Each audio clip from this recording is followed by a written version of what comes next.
want to share with you the treasure principle. What is the treasure principle? It's a principle that teaches you as a woman of God, as a leader in the kingdom, that you must align your treasure with your purpose. You cannot align your treasure with things that are leading you in the opposite direction of who you are to be, things that has nothing to do with purpose. Trying to invest in businesses that the Lord hasn't sanctioned, you didn't even ask him, trying to take on courses and do degrees that the Lord didn't even direct you to, trying to build all kinds of things in the name of wanting to be successful when the Lord is calling you to a specific place and he's saying, I want you to align your treasure right here. Because sometimes we invest so much, we pour out so much, and we will never see return. Why? Because it is not ordained by God. But we are of the culture and the persuasion often, especially in Jamaican culture, that we decide what we want to do because if it appears good to our eyes, then it must be good. And after we decide upon it, God must bless it. But tonight I want to teach you the treasure principle that causes you to put your treasure only where the Lord is calling you.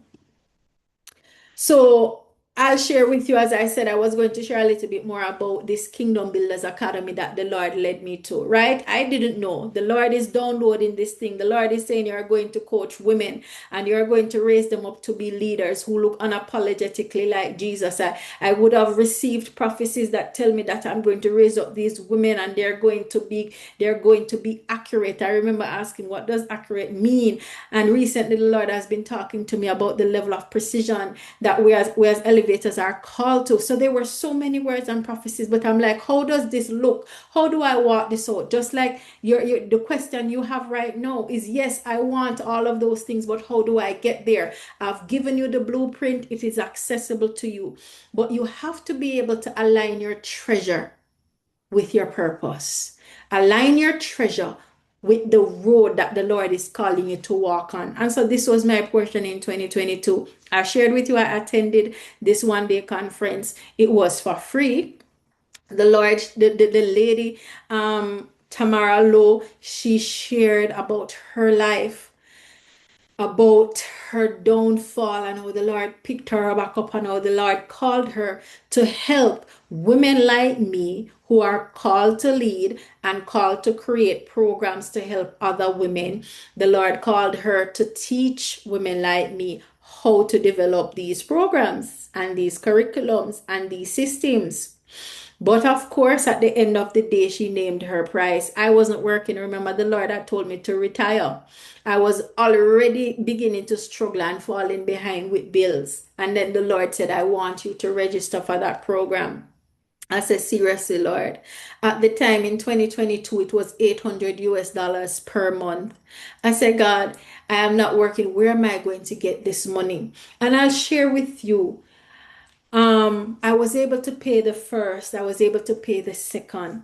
I remember the third month came and I had no idea. And I said, okay, well, I guess this is the end of my journey for Kingdom Builders Academy. And the Lord said, not so. The Lord said, this is what I want you to do. I want you to message the people. I will tell you who in your WhatsApp you are going to message and you are going to ask them. You are going to say to them, I am starting a ministry, I am doing a program, and I'm asking you to sow 100 US dollars into this ministry. I said, God, what? Who? Me? Beg $100? No, sir. I was walking around the house like you're walking around the house and somebody's chasing you and telling you, and you keep going to different parts of the house because I do not want to hear this instruction. And so I said, all right, God, what I'll do is I will message these people and I will ask them to contribute whatever they can. The Lord said, no. I will write the message. You will type it exactly as I will tell you, and you will ask specifically for $100. And I said, God, really, must I do this thing? The Lord said, Alicia, there's pride in you. I said, me, God, no, sir, not this girl. This is one humble girl pride. It is not named with my name. The Lord said, yes. He said, there's pride in you. And he said, where I'm taking you to, pride cannot go.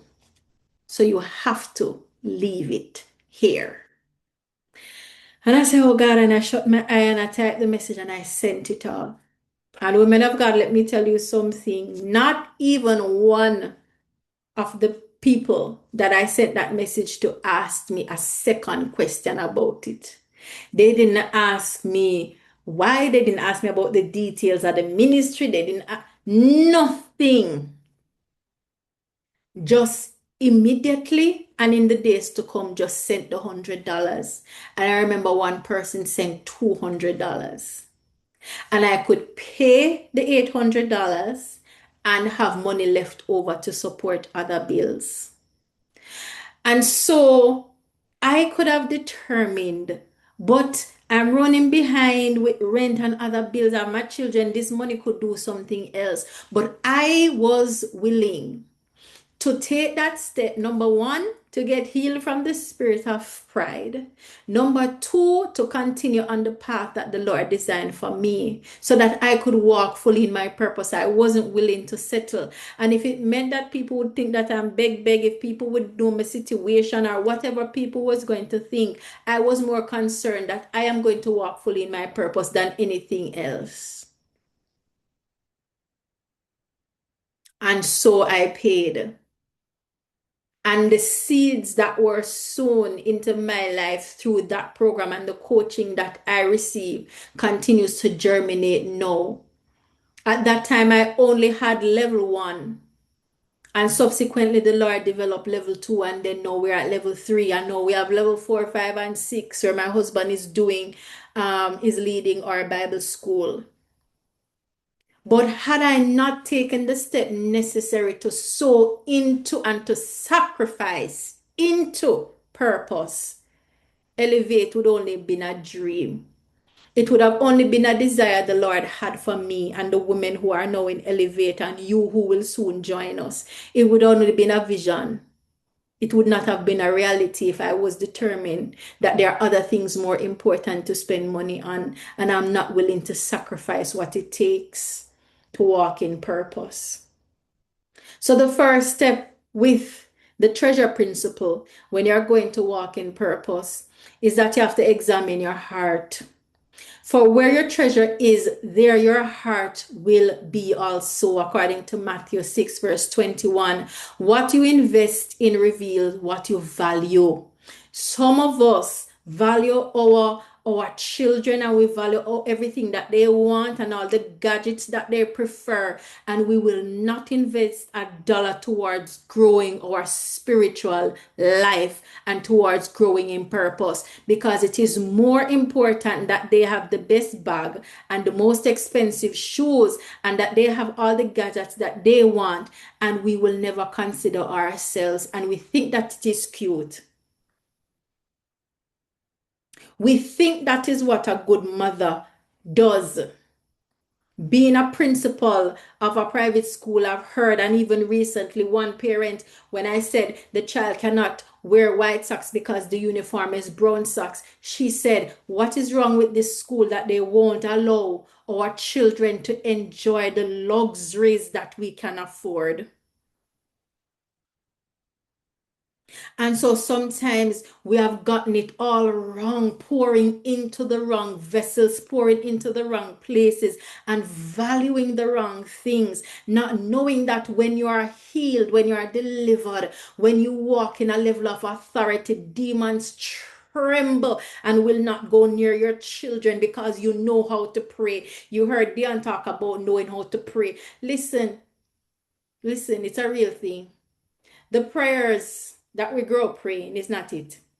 We learn how to pray because we hear adults pray a certain way, and certain words we use, we don't even know what they mean. I remember one girlfriend said she was always praying and said, Lord, let your Shekinah glory fill this place. She said, then I realized 20 years that I don't even know what Shekinah means. And so when we step into purpose and allow the Lord to heal us and uplift us and cause us to become unhindered, then we realize what is important in bringing our children out of generational bondage and breaking off generational curses that are sitting upon us and that is ready to take over our children's life. I remember when the Lord began to teach me that, listen, Alicia, I began to get some visions of my son in his future. And I said, God, what is this?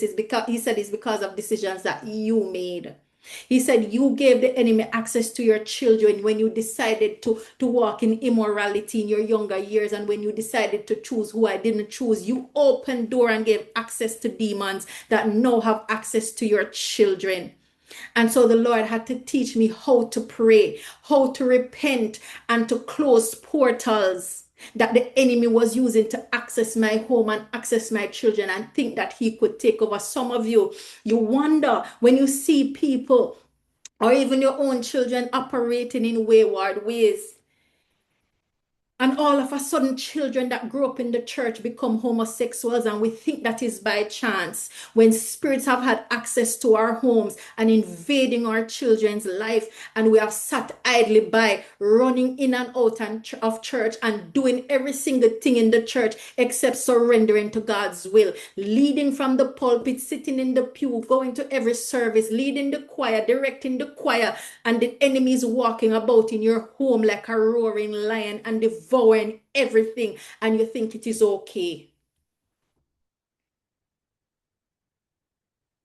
And you think it is okay when your poor children are crying out to you for help. You're a woman of God that should know how to pray for them and should know how to pray over them, and they do not know the answers, and you judge them and you quarrel with them and think that that is the answer, when if you understood, if you became unhidden, if you became unhindered and learned how to walk uncommon, no demons from hell could touch your children. You will be able to see in the realm of the spirit. You'll be able to break ceilings. You'll be able to run over walls, leap over walls, and break through barriers that are there hindering your children. We're talking about sowing where it matters. I love to say, like, listen, there is nothing more important than sowing into your purpose.